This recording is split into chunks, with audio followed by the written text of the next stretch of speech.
जय जय श्री राधे। आगामी नव वर्ष 2022 की अनंत शुभकामनाओं के साथ एक विशेष आग्रह करने भी आया हूँ।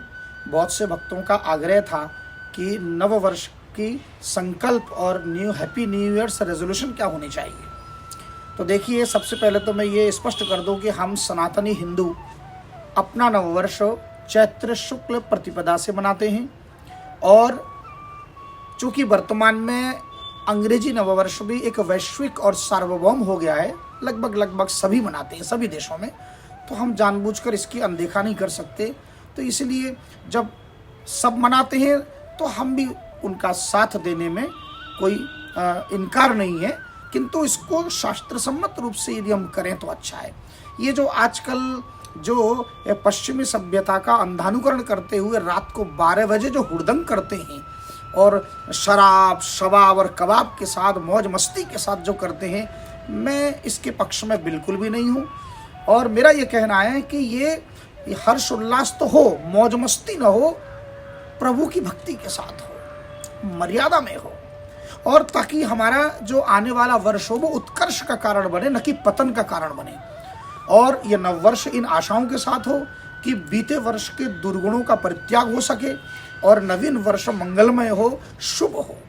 देखिए, हमारे यहाँ बड़े बड़े ऋषि मुनियों की जो अवधारणा थी वो क्या थी?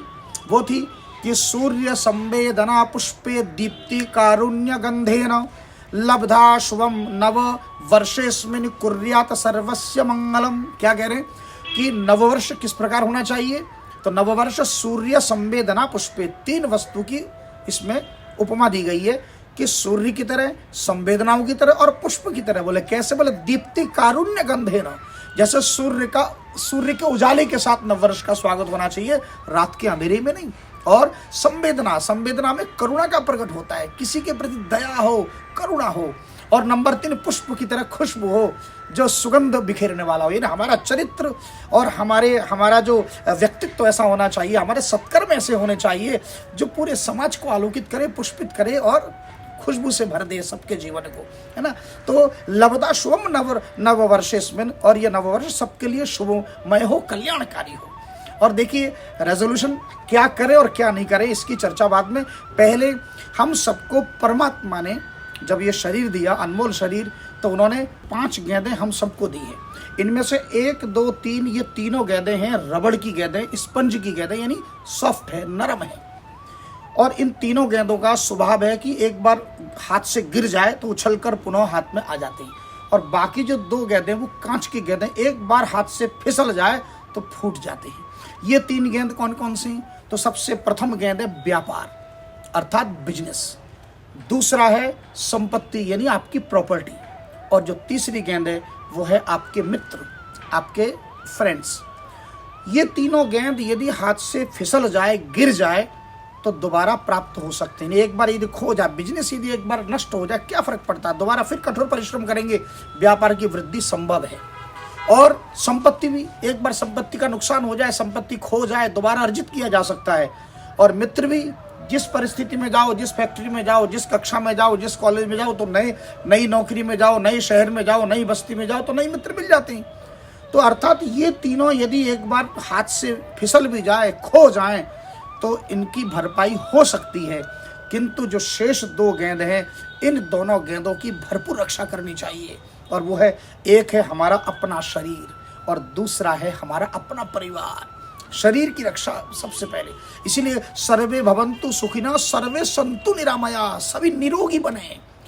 तो शरीर का कष्ट सबसे असहनीय होता है। मनुष्य के पास सबसे कमजोर कड़ी अगर कोई है तो उसका अपना शरीर है।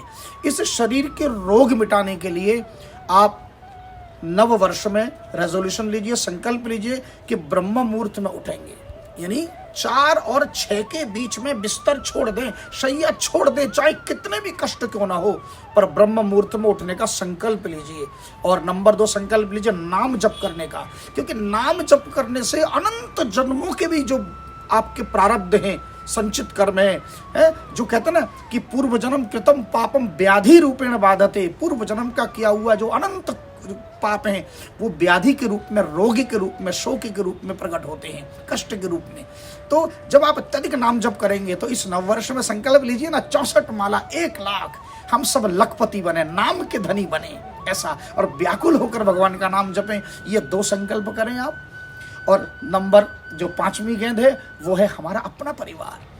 अपने आप से पूछिए कि कितने दिन हो गए हमें अपनी माता के चरण छुए, अपने बाबूजी के चरण छुए, अपने मामा के, अपने चाचा के, अपने ताऊ जी से, अपने बुआ जी से बात की, अपने बड़े भाई से बात किए, अपने दादाजी से बात करके हैं उनका हालचाल पूछने में। तो जो हमारा परिजन यदि कोई रूठा हो तो अपने मधुर वाणी के द्वारा उनको मना लिया जाए। यदि छोटे हैं तो उन्हें क्षमा कर दिया जाए, और बड़े हैं तो उनके चरण छू लिए जाए। ये नव वर्ष में यदि हमने अपने परिवार को मना लिया तो ये सबसे बड़ा धन है। ये 2 गेंदें आप संरक्षित करें और प्रसन्न रहें। और क्या न करें तो देखिए, जिस प्रकार नाम जप से अनंत जन्मों का पाप नष्ट होता है, उसी प्रकार एक ऐसी निंदित क्रिया है जिससे अनंत जन्मों का पुण्य भी क्षय होता है, वो है निंदा, किसी दूसरे की निंदा। तो 2 काम नहीं करने, एक तो दूसरे की निंदा नहीं करनी है और अपने सनातन धर्म की निंदा न करें। अपने सनातन धर्म, चाहे वो हमारा धर्म कैसा भी हो, स्वधर्मे निधनम श्रेयो। वर्तमान समय में सनातन धर्मावलंबी लोग जो धीरे धीरे अपने धर्म को छोड़कर उपहास, अभी मैं देख रहा था परसों तरसों कि हमारे जो 2% ऐसे लोग हैं भारत में जो कि कभी भूल कर भी रामनवमी की बधाई नहीं देते, कृष्ण जन्माष्टमी की बधाई नहीं देते, और वो उन लोगों के लाल लाल टोपी पहन के जोकर बन के घूम रहे थे। हमें क्या आवश्यकता है? ठीक है, शुभकामनाएं देनी है तो दीजिए, पर आप अपने धर्म का पालन कीजिए। हमें किसी दूसरे के धर्म में ताका झाकी करने की आवश्यकता नहीं है। हमारा धर्म यदि स्वधर्मे निधनम श्रेय, अपने धर्म में निर्धन होकर भी यदि मृत्यु को गले लगाना पड़े तो ये श्री कृष्ण का आदेश है। और दूसरे का धर्म कितना भी स्वावलंबी क्यों ना हो, कितना भी समर्थ हो, पर हमें ठीक है, हमें दूर से सम्मान करना चाहिए, किंतु अपने धर्म का परित्याग नहीं करना चाहिए। तो अपने धर्म का उपहास न करें। और निंदा को इतना निंदनीय क्यों माना गया है? जैसे किसी सोने के थाली में मल पड़ा हो तो क्या उस मल को आप सोने के चम्मच से कुरेदने का काम करेंगे? ये निंदा भी बिल्कुल वैसी है ना। और ये सोने का चम्मच आपका ये शरीर है।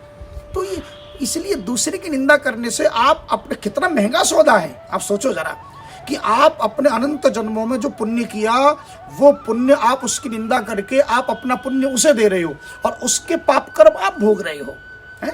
यानी आपके पास जो सोने का चम्मच है उससे आप दूसरे के मल को कुरेद रहे हो।